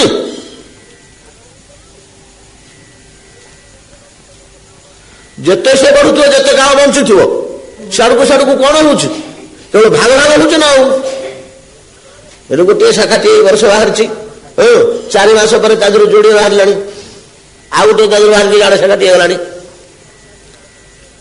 केवल भाग भाग भाग भाग भाग भाग हो चली भेद भेद भेद भेद भेद भेद हो चली। वर्तमान विश्व अनंत भेद आम लक्ष्य करुचु अनंत भेद से भेद फिर 2 प्रकार सजातीय विजातीय स्वगत 3 प्रकार भूल कहले 3 प्रकार भेद तक दार्शनिक माने धरले। गोटे सजातीय भेद आ गोटे विजातीय भेद। विजातीय भेद कौन रे ना गुड़ाक हूँ गछ गुड़ाक हूँ पत्थर जाति अलग होगा विजाति एगुड़ाक गछ एगुड़ाक पत्थर प्रथम भेद देखला। पुणी ता देहरे सजातीय भेद कौन आसला ना यहाँ गछ सेटा गछ सेटा गछ एटा निम्ब गछ सेटा कदली गछ सेटा सजना गछ सजातीय भेद। पत्थर एटा सब पत्थर पत्थर जे ता भीतर पुणी भेद अच्छी एटा मुगुनी पत्थर सेटा कुंडा पत्थर सेटा माकड़ा पत्थर ना मार्बल पत्थर नाना प्रकार भेद आसला। ये हला सजातीय भेद। सजातीय भेद पर पुणी और स्वगत भेद। स्वगत भेद कौन एटा कौन एटा कदली गछ सेटा निम्ब गछ सेटा सजना गछ अच्छा अच्छा अच्छा एटा कदली गछ ना हाँ या भीतर भेद अच्छे ना अच्छी कि भेद ना स्वगत भेद कौन भेद अच्छी कहले मूल सेटा गंडी सेटा पत्तर सेटा फल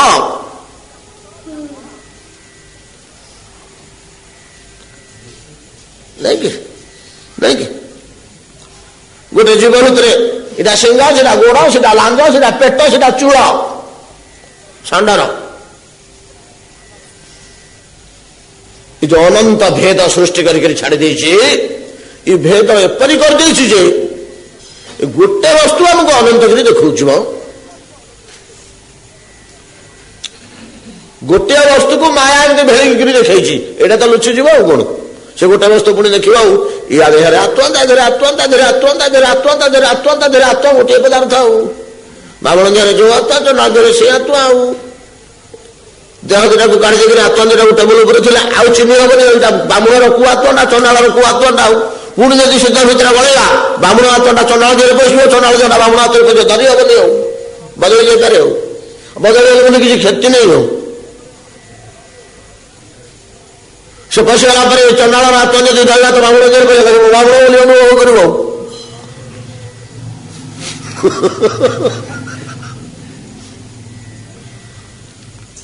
ମାୟାର ଏଇ ଯୋଉ ଭେଦ, ମାୟାର କାର୍ଯ୍ୟ ଗୋଟାକ ନା ଆମେ ଆଲୋଚନା କରିଛୁ ପୂର୍ବରୁ। ମା ୟା ଭୁଲି ହେଇଯାଉଛି କି 2-3 ବର୍ଷ ହେଲା ଆସିନି ଏଇଟା। ମା ୟା ଯୋଡେ ଅକ୍ଷର, 2ଟା ଅକ୍ଷରର ଯୋଡିଏ ଅର୍ଥ। ଅକ୍ଷର ମାତ୍ରେ, ଧ୍ୱନି ମାତ୍ରେ ତାର ଅର୍ଥ ଅଛି। ସବୁ ଧ୍ୱନିର ଅର୍ଥ ଯଦି ଆମେ ଧରିପାରିଲୁ, ଅରଣ୍ୟ ଭିତରେ ପହଞ୍ଚିଛୁ, ମନେ ପଡିଯାଉଛି ମୋର ହିମାଳୟ ଯାଇଥାଉ। ଏଇ ପିଲାମାନଙ୍କ ସହ ଏଇଥର ନୁହଁ, ମୋର ବଡ ଖୁସି ବାଟରେ ଗାଡି ଅଟକେଇକିରି ସେ ପ୍ରାକୃତିକ ଦୃଶ୍ୟ ଭୋଗ କରିବା। କୋଉଠି ପାଣି ଝରଣା ଫରଣା ଥିବ, ସେଠି ପୋଖରୀ ପାଣି ଯିବା, ଗାଧୁଆ ପାଧୁଆ କରିବା, ଦୃଶ୍ୟ ତ ଅନୁଭବ। ଆଉ କଣ, ଏଇ ଡ୍ରାଇଭର ମାନେ ସେମିତି ନେଇ ହୋଟେଲ ଆଗରେ ଲଗେଇଦେବେ, ସିଧା ଟାଉନ ଭିତରେ ପୁରେଇ ଦେବେ। ଆମ ପ୍ରାକୃତିକ ଦୃଶ୍ୟ ଆମକୁ ବେଶୀ ମିଳେ ନା। ରହ ମତେ ଟିକେ ବଡ ପୋଖରୀ ପାଣି ଲାଗିଲାଣି, ବାଟାକ ତ ଝରଣା। ଝରଣା ନଥିବା ସ୍ଥାନରେ ଗାଡି ଅଟକାଏ। ସେ ଟିକେ ଯାଇ କାନେଇଲେ କୁଳୁକୁଳୁ କୁଳୁକୁଳୁ କୁଳୁକୁଳୁ କୁଳୁକୁଳୁ ଶୁଣିବ। ଟିକେ ରାସ୍ତା ଉପରକୁ ତ ଯିବାକୁ ତ ଏପଟେ ଉପାୟ ନାହିଁ, ତଳକୁ ଖସିବାକୁ ଉପାୟ ନାହିଁ, କି ଉପରକୁ ଚଢିବାକୁ ଉପାୟ ନାହିଁ। ତଥାପି ସେ ସାଇଡରେ ଟିକେ ଗଲେ କୁଳୁକୁଳୁ କୁଳୁକୁଳୁ, ସେଇଠି ଝରଣା ଟିକେ ବାହାରିଲା, ସେଠି ଲୋପ ପାଇଗଲା। 10 ହାତ ପରେ ଆଉ ନାହିଁ। ପଥର ସନ୍ଦିରେ ବାହାରିକିରି ବହିକିରି ଚାଲିଛି, ସେଠି ପଥର ସନ୍ଦିରେ ଗୋଟେ ବସିଗଲା। ଆଉ କଣ ଝରଣା ଟିକେ, ଆଉ କଣ କୁଳୁକୁଳୁ କୁଳୁକୁଳୁ ଦୂରରୁ ମନେ ପଡିଯାଉଛି। ଅରଣ୍ୟ ଭିତରେ ଯଦି କୁଳୁକୁଳୁ କୁଳୁକୁଳୁ ନାଦ ଟିକେ ଆପଣ ଶୁଣିଲେ, ଧ୍ୱନିଟେ, ତାର ଅର୍ଥ ନାହିଁ। କେମିତି ଆପଣ ଲାଇଟ୍ ଏଠି କୋଉଠି ଶୁଭୁଛି, ଏଠି ପାଣି ଅଛି ରେ, ଏ ପାଣି ଅଛି, ଆସ ଆସ ଇଆଡେ ଆସ ଇଆଡେ ଆସ, ଏଠି ପାଣି ମିଳିଲାଣି, ଦୌଡ଼ି ଆସିଲା। କୋଉଠି କୋଉଠି କୋଉଠି ଲାଇଟ୍ କୋଉଠି ଶୁଭୁଛି, ହଁ କୋଉଠି ଅଛି, ଖୋଜ ଖୋଜ ଖୋଜ ଖୋଜ ବେଳକୁ ଭିତରେ ଭିତରେ ଗଛ ଲଟା ଭିତରେ ପଥର ସନ୍ଧିରେ ଝରଣା ଟିକେ ଚାଲିଛି। ଯୋଉଟେ ପଥର ଆଣେଇ ଦେଲେ, ଟିକେ ଖାଲା ଭଳିଆ କରିଦେଲେ, ସେଠି ପାଣି ଟିକେ ଜମିଗଲା, ବାସ ବ୍ୟବହାର କଲେ କି ଛୋଟିଆ ଝରଣାଟି। ଧ୍ୱନି ମାତ୍ରେ ଘର ଭିତରେ ଶୋଇଛେ, ବାହାରେ ତାଳଟେ ପଡିଲା ପାଚିକିରି ଗଛରେ, କ୍ୟାମ୍ପଟେ ପଡିଲା, ଶବ୍ଦ ଧ୍ୱନିରୁ ଜାଣିପାରୁନି ଆମଟେ ପଡିଲା ବୋଲି। ପ୍ରତ୍ୟେକ ଧ୍ୱନିର ଶବ୍ଦ ଅଛି, ଅର୍ଥ ଅଛି। ଅର୍ଥଟାକୁ ଆମେ ବୁଝୁ, ଭାଷା ନାହିଁ ଯେ ବ୍ୟକ୍ତ କରିପାରୁନୁ। ଭାଷା ନାହିଁ ଯେ ତାର ଅର୍ଥଟାକୁ ଗୋଟିଏ ଶବ୍ଦରେ ପ୍ରକାଶ କର। ଆମ୍ବ ପଡିଲାରେ ଯାହା ଆଣିବୁ, ତା ପାଇଁ ଭାଷା ତିଆରି ହେଇନି। ଯୋଉ ଅର୍ଥଟା ବୁଝା ହେଲା ଅନ୍ତରରେ, ସେ ଅନ୍ତରର ଭାବଟାକୁ ବ୍ୟକ୍ତ କରିବାକୁ ଭାଷା ତିଆରି ହେଇନି, ୱାର୍ଡ ତିଆରି ହେଇନି। ପ୍ରତ୍ୟେକ ଧ୍ୱନିର ଅର୍ଥ ଅଛି। ମା ଧ୍ୱନିର ଅର୍ଥ ଅଛି, ୟା ଧ୍ୱନିର ଅର୍ଥ ଅଛି। ମା ଆଉ ୟା ଧ୍ୱନି ଦ୍ୱୟର ଅର୍ଥ କଣ? ଗୋଟିକର ତାତ୍ପର୍ଯ୍ୟ ହଉଛି ଆବରିକା ଶକ୍ତିର କ୍ରିୟା, ଆଉ ଗୋଟିଏ ୟାର ଅର୍ଥ ହଉଛି ବିକ୍ଷେପ ଶକ୍ତିର କ୍ରିୟା। ଆବରିକା ଶକ୍ତି କହିଲେ ଆବରଣ କରିଦେବା, ଢାଙ୍କିଦବା। ବିକ୍ଷେପ ଶକ୍ତି କହିଲେ ବିକ୍ଷେପ କରିବା, ଆଉ ଗୋଟେ ଦେଖେଇବା। ଢାଙ୍କିଦେଲା ପରା କଣ ଦେଖେଇଲା ନା, ମାୟାର କାର୍ଯ୍ୟ ହେଲା ପ୍ରତ୍ୟେକ ବସ୍ତୁର ବାସ୍ତବ ରୂପଟାକୁ ମା ଅକ୍ଷରରେ ଢାଙ୍କି ଦେଇ, ୟା ଅକ୍ଷରରେ ଆଉ ଗୋଟେ କରି ଦେଖେଇବା। ଧନ ତାର ପ୍ରକୃତ ସ୍ୱରୂପ ଦୁଃଖମୟ ନା ନାଇଁ? ଆପଣମାନେ ରାଜ୍ୟ କେହି ହରଣ କରିବେନି। ନାଇଁ ଆଜ୍ଞା, ବଡ ସୁଖ, ଧନର ସ୍ୱରୂପ ବଡ ସୁଖ।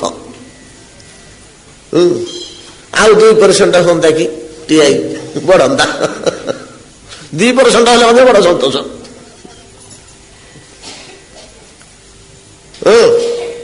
ଧନର ସ୍ୱରୂପ କଣ? ଧନର ସ୍ୱରୂପ ଅର୍ଥସ୍ୟ ଆଗମେ ଦୁଃଖମ୍, ଦୁଃଖଂ ଚ ପରିରକ୍ଷଣେ, ନାଶେ ଦୁଃଖಂ, ବ୍ୟୟେ ଦୁଃଖಂ, ଧିକ୍ ଅର୍ଥಂ ସର୍ବ ଦୁଃଖଦମ୍। ସୁଖ କୋଉଠି ରହିଲା? 2 ପଇସା ସଂଗ୍ରହ କଲା ବେଳକୁ ସୁଖରେ ସଂଗ୍ରହ ହଉଛି? आगमे दुखम झाड़ नाड़ हो खटिले धरमरा है नहीं कि दि पैसा मिलू केते कष्ट केते परिश्रम कले दि पैसा मिल जड़े जड़े लोक जीवन को पानी छड़ेकरी अर्थ संग्रह करुँच जो मैंने भयानक कलकारखाना मान काम कर समुद्र भितर बुड़िकी माछ धरुंच कि रत्न संग्रह कर किसी वस्तु संग्रह कर अलिया गदा भितर पशिक कागज काठी कुठा बिक्री कर पैसा रोजगार कर कि प्रकार जीवाणु अच्छी सी भितर कि प्रकार रोग केत आक्रमण कर तार ठिकाना अच्छी दुखंज परिरक्षण कौटी रखी कौटी रखी दि पैसा मिलता धार देले शुद्ध लगे बुड़ीज बोले गला बुड़ी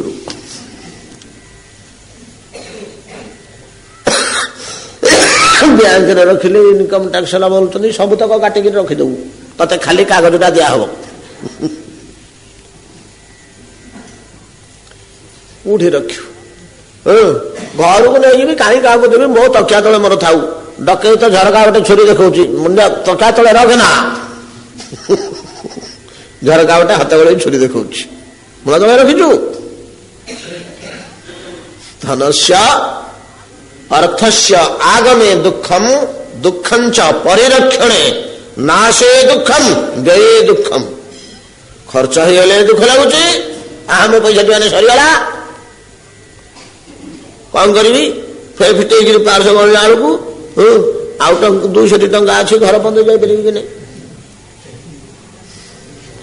पिला कंडे जोड़े नहीं था साल खंडे कि जा पैसा तो नहीं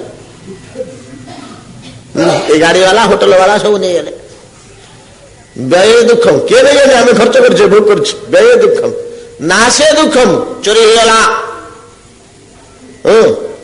बाटर गोटे खसी पड़ा पार्सटा भूल रे क्या दे पकड़ू 2 टका दवा कथा 200 टका दे पकड़ू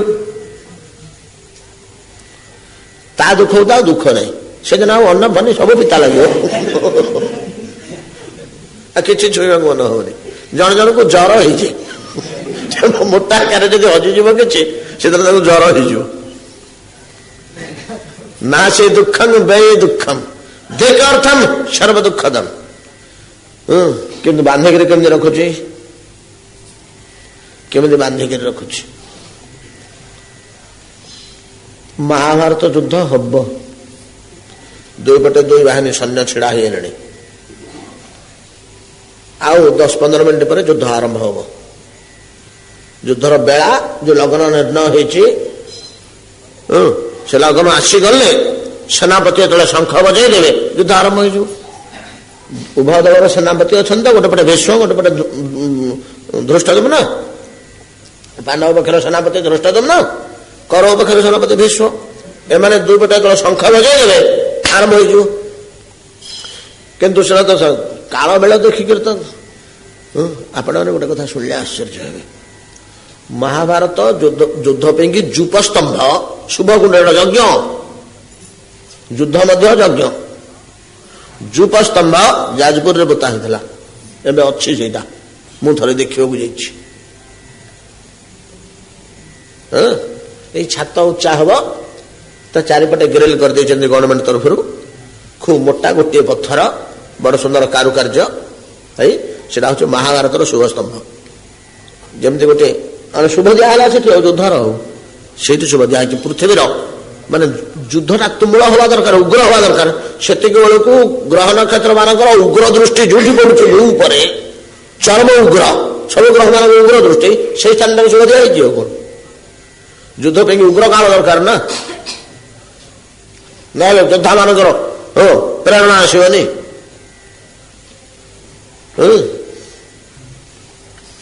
से महाभारत युद्ध से हवा 10 मिनट खंडे अच्छे से लग्न युधिष्ठिर राजा एपटर मुख्य सेपटर दुर्योधन हेले राजा आने मैंने सेनापति समस्त अनुगत दे राजा दीपटे ध्वजा रथ अलग देह रक्षी अंग रक्षी मैंने सब अलग समस्ते अच्छा युधिष्ठिर आसन उठिले आसन उठिक मुंडर शिर स्त्राण बाहर कर प्रथमे ତ ଧନରୁ ବାଣ ଖଡଗ ଇତ୍ୟାଦି ସବୁ ବାହାର କରି ଥୋଇଦେଲେ।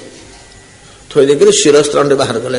ଶିରସ୍ତ୍ରାଣଟି ଯେତେବେଳେ ବାହାର କଲେ ଭୀମ ବିଗିଡିଲା, ସେ କାହିଁ ବାହାର କରି ନଥାଉ, କିଏ ତ ପଥରଟେ ଫିଙ୍ଗି ଗଲେ ମୁଣ୍ଡ ଫାଟିଯିବ, ଯୁଦ୍ଧ ଭୂମି ନା। ତାପରେ କବଚଟି ଖୋଲିଲେ।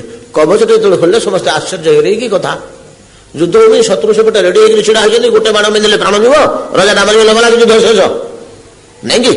ରଜାଟା ଯଦି ବନ୍ଦୀ ହେଇଗଲା କି ମୃତ୍ୟୁ ହେଇଗଲା, ଯୁଦ୍ଧ ସରିଲା ନା। ଆଉ ରଜାକୁ ବିଜୟ କଲେ ତ ସବୁ ବିଜୟ ଗଲା।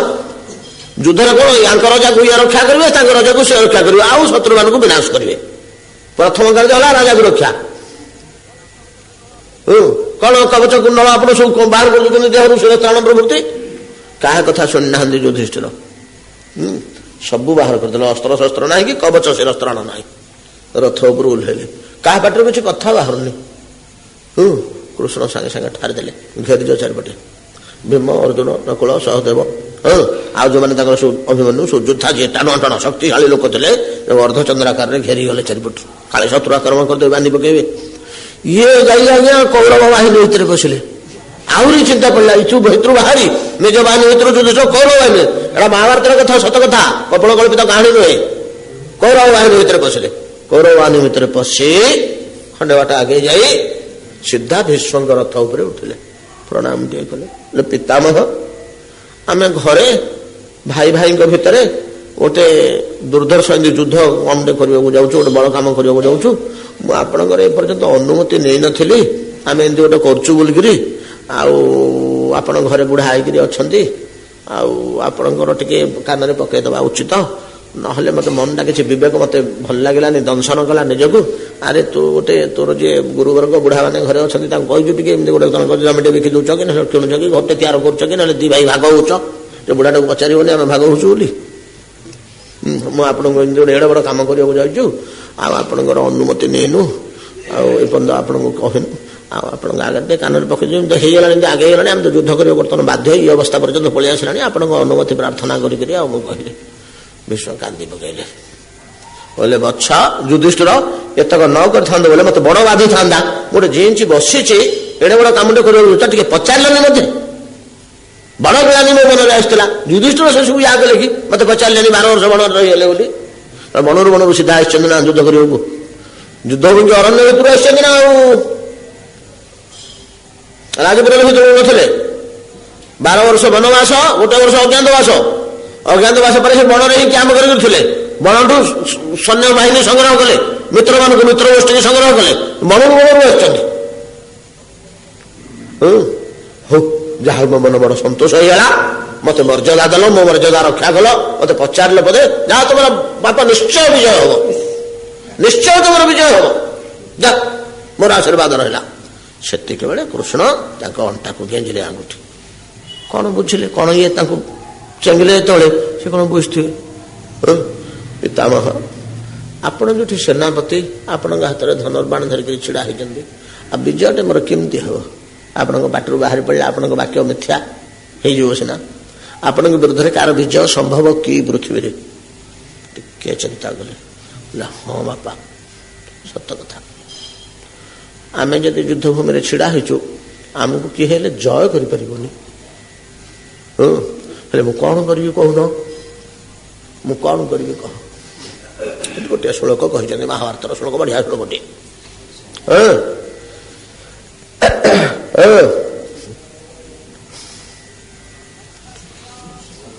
ଅର୍ଥସ୍ୟ ପୁରୁଷଂ ଦାସଂ ଅର୍ଥ ଦାସ ନ କସ୍ୟଚିତ୍।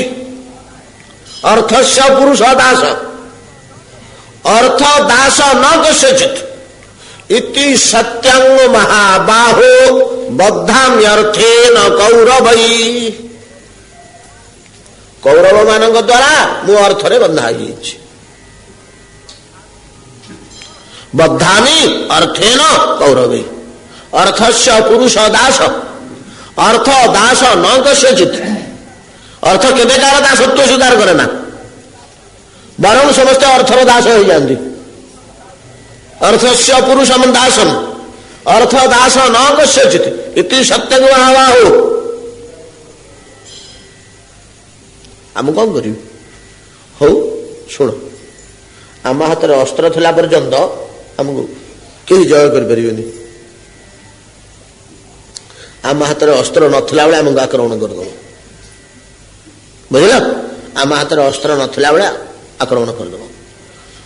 ଆମ ହାତରେ ଅସ୍ତ୍ର କେତେବେଳେ ରହିବନି, ଯୁଧିଷ୍ଠିର ମନେ ରଖିଥିବ, ଶୁଣୁଥାଉ। କେତେବେଳେ ଆମ ହାତରେ ଅସ୍ତ୍ର ରହିବନି ନା ବାଳକ, ପଳାତକ, ଭୀରୁ, କାପୁରୁଷ, କାମିନୀ, ନପୁଂସକ ଏଇଭଳିଆ ଲୋକ ଯଦି ଆମ ଆଗରେ ଛିଡା ହେଇ ପଡିବେ ଧନୁର୍ବାଣ ଧରିକିରି, ଆମେ ଅସ୍ତ୍ର ଥୋଇଦେବା। ଏଗୁଡାକ ସେଥିରେ କଣ ଯୁଦ୍ଧ କରିବୁ?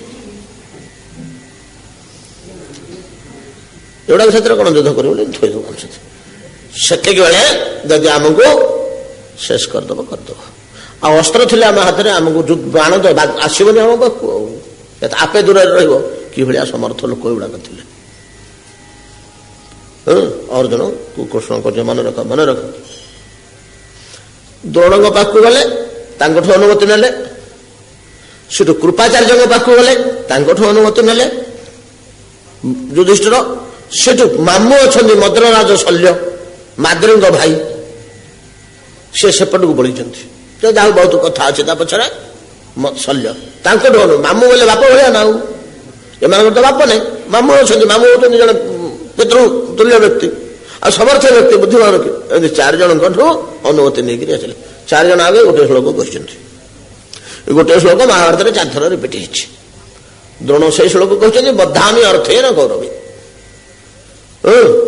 ଏ ଜଗତରେ ଅର୍ଥ କାହାରି ଅଧୀନତା ସ୍ୱୀକାର କରେ ନା, ବରଂ ସମସ୍ତଙ୍କୁ ନିଜ ଅଧୀନକୁ ନିଏ।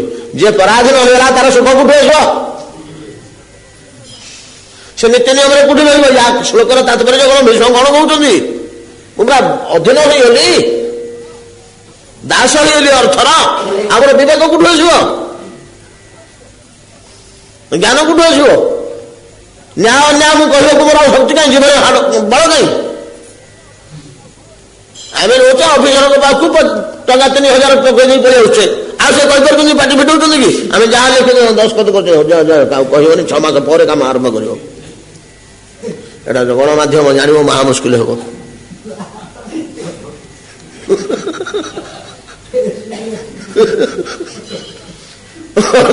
ପୁରୁଷ ଅଭ୍ୟାସ।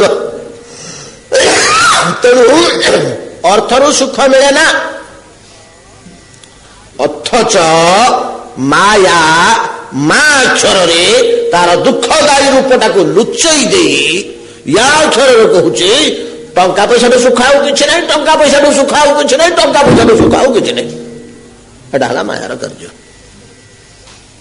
ପ୍ରକୃତ ସ୍ୱରୂପକୁ ଲୁଚେଇ ତାର ଆଉ ଗୋଟେ ସ୍ୱରୂପ ଦେଖାଉଛି। ଧନର ଦୁଃଖଦାୟୀ ସ୍ୱରୂପକୁ ଲୁଚେଇ ମା ଅକ୍ଷରର ତାତ୍ପର୍ଯ୍ୟ ଆବରିକା ଶକ୍ତି ଆବରଣ କରିଦେଲା, ଗୋଡେଇ ଦେଲା, ଢାଙ୍କି ଦେଲା। ସେ ସ୍ୱରୂପଟା ଆଉ ଦୋଷିଲାନି ଆମକୁ, ଆଉ ଦୁଃଖ ସ୍ୱରୂପଟା ଅର୍ଥର ଦୋଷିଲାନି। କଣ ଦୋଷିଲା ନା ତାର ଗୋଟେ ସୁଖମୟ ସ୍ୱରୂପ ଆମକୁ ଦେଖେଇଲା। ୟା ଅକ୍ଷରରେ ନିକ୍ଷେପ, ଆଉ ଗୋଟେ ରୂପ ଦେଖେଇବା, ଯାହା ଫଳରେ ଆମେ ସମସ୍ତେ ପାଗଳ ହେଇକିରି ଅର୍ଥ ପଛରେ ଗୋଡେଇଛେ, ପାଗଳ ହେଇକିରି ଅର୍ଥ ପଛରେ ଗୋଡେଇଛେ। ମାୟାର ଏତାଦୃଶ ସ୍ୱରୂପ କାର୍ଯ୍ୟକଳାପ ବିଚାର କରୁଥିଲେ ଜୀବନ ତମାମ ସରିବନି। ଖାଲି ଭେଦ ସୃଷ୍ଟି କରୁନି, ସେଇ ମାୟା ତୁମର ଆତ୍ମାକୁ ଲୁଚେଇ ଦେଇ ମା ବଳରେ, ୟା ବଳରେ ଦେହଟାକୁ ତୁମେ ବୋଲି ବୋଧ କରେଇ ଦେଇଛି। ଏତିକି ତ କଥା, ଆଉ କଣ? ପ୍ରକୃତରେ ତୁମେ ଦେହ ନୁହଁ, ତୁମେ ଆତ୍ମା। ମାୟା କଣ କଲା ନା ଆତ୍ମାଟାକୁ ଗୋଳେଇ ଦେଲା, ଢାଙ୍କି ଦେଲା, ସେଟା ଆଉ ତମକୁ ଦେଖେଇ ଦେଲାନି। ଦେହଟାକୁ ଦେଖେଇଲା, ଏଇଟା ତୁ ରେ ବାପୁ, ଦେଖେ। ନାନା ଦୃଷ୍ଟିରୁ ଶାସ୍ତ୍ର ମାନେ ଆମର ଜ୍ଞାନ ଉନ୍ମେଷ କରିବା ପାଇଁ ଆମ ଭିତରେ ସେ ଖାଲି ପୁରେଇ ଦେବାକୁ ଚାହୁଁଛି, ତୁ ଏତିକି ବିଚାର ଦେ ଯେ ମୁଁ ଆତ୍ମା। ଆମର ତ ହଉନି ସେଇଟା। ଆଉ ଦେହଟା ହେଇ ମୁଁ ବୋଲିକିରି ଭାବୁଛି, ମୁଁ ବସିଛି, ମୁଁ ଖାଉଛି, ମୁଁ ଯାଉଛି, ଆଉ ଭୁଲି ହଉନି। ଆଉ ସେଇଟା ଏଇଟା କେତେବେଳେ ଭୁଲି ହବ? ଏଇଟା ଭୁଲି ହବନି। ସେଇଟା ଆସିଲେ ଯେ ଏଇଟା ଭୁଲି ହବ। ଗାମୁଛା ମିଳିଲେ ପରେ ଅନୁସନ୍ଧାନ ବନ୍ଦ ହବ, ନ ମିଳିଲା ପର୍ଯ୍ୟନ୍ତ ସେମିତି ବାଁ ବୁଲୁଥିବା ଆମେ। ତ ଏ ସମସ୍ତ କାର୍ଯ୍ୟ ନ ଯତ୍ର ତଦାଶ୍ରୟା, ମାୟାକୁ ଆଶ୍ରୟ କରି ଯୋଉ କାର୍ଯ୍ୟ ଗୁଡାକ ହଉଛି, ଓଟା ଯେତେବେଳେ ନ ଥିବ, ସେତେବେଳେ ବୁଝିବ ଯେ ଏ ଲୋକର ଆତ୍ମଜ୍ଞାନ ହେଇଯାଇଛି। ୟାକୁ ଯୋଉ ମତୁଟା ଆଣିକିରି ଥୋଇଲେ ମଧ୍ୟ ସେ ଗ୍ରହଣ କରି ଯାଉଛି। ଯୋଉ ମତଟା ଆଣିକିରି ଥୋଇଲେ ମଧ୍ୟ ଗ୍ରହଣ କରି ଯାଉଛି। ଯଦି ଶାସ୍ତ୍ରୀୟ ସିଦ୍ଧାନ୍ତ ମାନଙ୍କରେ ଯେକୌଣସି ମତକୁ ସେ ଗ୍ରହଣ କରି ଯାଉଛି, ଆଉ ଜାଗତିକ ବସ୍ତୁର ବିରୋଧକୁ ସେଟା କଣ କାହିଁକି ଖାତିର କରିବ? ଜାଗତିକ ଶତ୍ରୁ ମିତ୍ର ଓ ପ୍ରିୟ ଅପ୍ରିୟ, ଭଲ ମନ୍ଦ, ହିତ ଅହିତ, ସୁଖ ଦୁଃଖ ସବୁଗୁଡା ତାକୁ ସମାନ ବୋଧ ହଉଛି। ଆଉ କଣ ନାଇଁ କି? ୟାକୁ ଆତ୍ମଜ୍ଞ ଅବସ୍ଥା କୁହାଯାଏ। ଲାଭାଲାଭେ ଜୟାଜୟେ ଗୁଡାକରେ ସମବୁଦ୍ଧିର ବିଶିଷ୍ୟତେ, ସମାନ ବୁଦ୍ଧି ଆତ୍ମଜ୍ଞର ଜାତ ହୁଏ। ଦୁଃଖେଷୁ ନୋଦ୍ବିଗ୍ନ ମନା, ସୁଖେଷୁ ବିଗତ ସ୍ପୃହ, ତୁଲ୍ୟ ନିନ୍ଦା ସ୍ତୁତି ମୌନି, ସ୍ଥିତଧୀର ମୁନିରୁଚ୍ୟତେ। ନିନ୍ଦା କଲେ ତାର ଦୁଃଖ କରିବାର କିଛି ନାହିଁ, ପ୍ରଶଂସା କଲେ ସେ ଉତ୍ଫୁଲ୍ଲିତ ହେଇଯିବାର ନାହିଁ। ଦିଟାଙ୍କ ସମାନ ବୋଧ କରୁଛି। ଏଇ ଭାବ ଯେତେବେଳେ ପ୍ରକାଶ ପାଇବ କୌଣସି ବ୍ୟକ୍ତି ପାଖରେ, ଜାଣିବ ଯେ ତାର ଆତ୍ମଜ୍ଞାନ ହେଇଯାଇଛି ରେ, ତାର ଆତ୍ମଜ୍ଞାନ ହେଇଯାଇଛି। ତା ସେଥିରେ ଆଉ ଗୋଟେ ଜିନିଷ ହବ, ଏଇଟା ସିନା ବାହାର ଲୋକଙ୍କୁ ଜଣା ପଡିଲା, ତା ଆଚରଣ ଉପରେ ତ ସେ ପାର୍ଟିକୁଲାର ନୁହେଁ,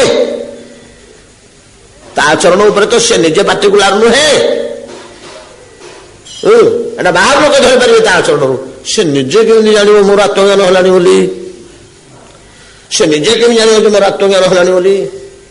ତ ବୃହସ୍ପତି କହୁଛନ୍ତି, ବତ୍ସ ଜନ୍ମଜୟ ଶୁଣ, ନିଜେ କେମିତି ଜାଣିବ ନା ଯେତେବେଳେ ତାର ମନରେ ନ ଯତ ବିବାଦ ବିବିଧସ୍ତଦାଶ୍ରୟ ମନଶ୍ଚ ସଂକଳ୍ପ ବିକଳ୍ପ ବୃତ୍ତି ଜାତ। ସଂକଳ୍ପ ବିକଳ୍ପ, ସଂକଳ୍ପ ବିକଳ୍ପ, ସଂକଳ୍ପ ବିକଳ୍ପ ଆଲୋଚନା করছে কালি সংকল্প বিকল্পর কথা। ବାହାରକୁ ବିଦେଶକୁ ଯାଉଛେ, ଗାଡିରେ ବସିଛେ, ଭୋକ ଲାଗିଲାଣି, ହୋ ଚୁଡା ଟିକେ ବତୁରଉନ, ଚୁଡା ଟିକେ ବତୁରା ହେଲା, କଦଳୀ ଜଣେ ଛଡା ହେଇକି ତା ଦେହରେ ପକେଇଲା, ଦେଖିଲା ବେଳକୁ ଚିନି ସରିଯାଇଛି। କଣ କରିବା? ଚୁଡା ଟିକେ କଦଳୀ ଟିକେ ଚକଟିଥାନ୍ତେ, ଚିନି ନାହିଁ, ଖାଇ ହବନି, କଣ କରିବା କଣ କରିବା କଣ କରିବା? ଆଉ ଜଣେ କହିଲେ ଗୁଡ ଥିବ, ଗୁଡ ଆସିଥିଲାନି, ଖଟା କରିବା ଗୁଡ ଟିକେ ପକେଇ ଦିଅ। ଏଟା ହେଲା ବିକଳ୍ପ। ଚୁଡା ଖାଇବା, ଚିନି ପକେଇକିରି, ଏଟା ହେଲା ସଂକଳ୍ପ। ଯେତେବେଳେ ଚିନି ନ ମିଳିଲା, ତା ପାଇଁ ଅନ୍ୟ ଉପାୟ ଖୋଜା ହେଲା, ଗୁଡ ପକେଇଦେଲେ ଚଳିଯିବ, ସେଟା ହେଲା ବିକଳ୍ପ। ଏ ଦିଟା ଯେତେବେଳେ ମନରେ ଆଉ ସ୍ଫୁର୍ତ୍ତି ହବନି, କୌଣସି ସଂକଳ୍ପ ନାହିଁ କି କୌଣସି ବିକଳ୍ପ ନାହିଁ, କୌଣସି ସଂକଳ୍ପ ନାହିଁ, କୌଣସି ଏଠି ପ୍ରଶ୍ନ ଉଠୁଛି, ସଂକଳ୍ପ ଆଗ ହେଲେ ସିନା ବିକଳ୍ପ ହୁଅନ୍ତା, ସଂକଳ୍ପ ତାହେଲେ ଆଉ ବିକଳ୍ପ କୋଉଠୁ ଆସିବ? ସତ କେତେକ ସଂକଳ୍ପ ନୂଆ କାମନା, ଯୋଉଡାକ ପୂର୍ବ ସଂକଳ୍ପିତ ରହିଛି ବସ୍ତୁ ନାଇଁ କି, ବର୍ତ୍ତମାନ ସିନା ଆଉ ସଂକଳ୍ପ ନାହିଁ। ଆତ୍ମଜ୍ଞାନ ଉନ୍ମେଷ ହେଲା ପରେ ଆଉ ସଂକଳ୍ପ ନାହିଁ। ଆତ୍ମଜ୍ଞାନ ଉନ୍ମେଷ ହେବା ପୂର୍ବରୁ 10 ବର୍ଷ ତଳେ ଗାଡି ଖଣ୍ଡେ କିଣା ହେଇଥିଲା, ସେଠି ଦାନ ଦ୍ୱାରେ ଥୁଆ ହେଇଛି, ତାର ଯୋଡେ ଚକା ପଞ୍ଚର ହେଇକିରି ଚେପା ହେଇକିରି ପଡିଛି। ଆରେ ଚକା ଦୁଟା ବଦଳେଇକିରି, ଏଟା ହେଲା ବିକଳ୍ପ ପୂର୍ବର। ପୂର୍ବ ସଂକଳ୍ପ ଗୁଡିକ ଯେ କାର୍ଯ୍ୟକ୍ରମ ହେଇକିରି ରହିଛି, ତା ଦେହରେ ଯଦି କିଛି ବିରୋଧ ଆସିଲା, ସେଇଟା ମଧ୍ୟ ଆଉ ସ୍ଫୁର୍ତ୍ତି ହବ ନାହିଁ, ସେଇଟା ମଧ୍ୟ ଆଉ ସ୍ଫୁର୍ତ୍ତି ହବ ନାହିଁ। ସେ ଗାଡି ସେମିତି ପଡିଥାଉ, ତାର ଚକା ବଦଳେଇବା କଥା ମନେ ପଡିବ ନାହିଁ। ନ ସଂକଳ୍ପ ନ ବିକଳ୍ପ, ଯେତେବେଳେ ତା ଭିତରେ ନଥିବା ବସ୍ତୁର ଯୋଗକ୍ଷମତା ଗୁଣ, ଯୋଗକ୍ଷମର ତାତ୍ପର୍ଯ୍ୟ ସଂକଳ୍ପ ବୋଇଲେ ଆଉ କଣ? ନଥିବା ବସ୍ତୁ କେମିତି ଗୋଟେ ମିଳନ୍ତା କି ସଂକଳ୍ପ, ଥିବା ବସ୍ତୁଟା କେମିତି ଯତ୍ନ କରିବା ବିକଳ୍ପ। ଆଉ କଣ? ଏ ସଂକଳ୍ପ ବିକଳ୍ପ ଯେତେବେଳେ ଦୂର ହୋଇଯିବ, ଅର୍ଥାତ କୌଣସି ବସ୍ତୁ ସେ ଚାହିଁବନି, ତା ପାଖରେ ପୂର୍ବରୁ ଥିବା ବସ୍ତୁ ଗୁଡାକ ଧ୍ୱଂସ ହୋଇଯାଉଥିଲେ ତାକୁ ରକ୍ଷା କରିବାକୁ ମଧ୍ୟ ଚେଷ୍ଟା କରିବନି। ଆଜ୍ଞା, ସଂସାରରେ କାହିଁ ସମ୍ଭବ? ଆତ୍ମଜ୍ଞାନ ପାଇଁ ସମ୍ଭବ ନା, ସଂସାରୀ ପାଇଁ କୋଉଠି ସମ୍ଭବ?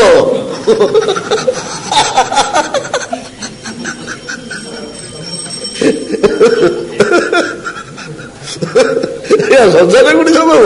ଆଚ୍ଛା, ସେ ଆତ୍ମଜ୍ଞାନୀ କୋଇ ଚଳିବ? ସେ ଆପଣଙ୍କ ଦେବୀ ଆସିଲା, ଗାମଲା ଘରେ ଦେବେନି ନା, ଖାଇବା ମାନେ ରୁଟି ଦି ଖଣ୍ଡ ଦେବେନି?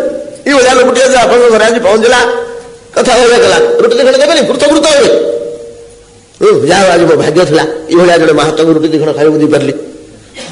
ଆଜ୍ଞା ଆଉ ଦି ଖଣ୍ଡ ବାହିନୀ ଦେଇଥିବି ରାତିକି ଖାଇବାକୁ। ନାଇଁ ନାଇଁ ନାଇଁ ନାଇଁ ରାତିକି ଦରକାର ଏଭଳିଆ ବାସି ଜିନିଷ ଆମେ ଝିଅରୁ ନିଜେ ପଳେଇଲା ତାର ଝିଅ ଉଠିକିରି କାହିଁକି ତାର ବିକଳ୍ପ ନାହିଁ।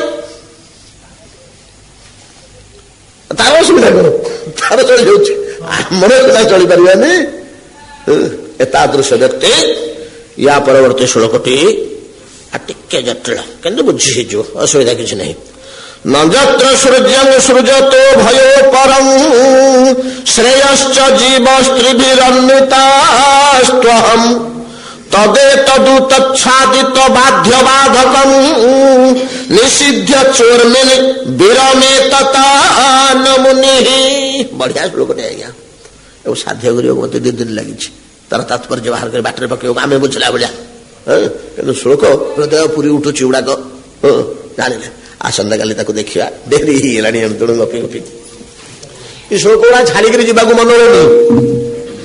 ଜୀବନ ସାରା ସେ ଗୋଟିଏ ଶ୍ଲୋକ ଚର୍ଚ୍ଚା କରିବାକୁ ଇଚ୍ଛା ହଉଛି। ଆପଣମାନେ ସିନା ବିରକ୍ତ ହଉଛନ୍ତି।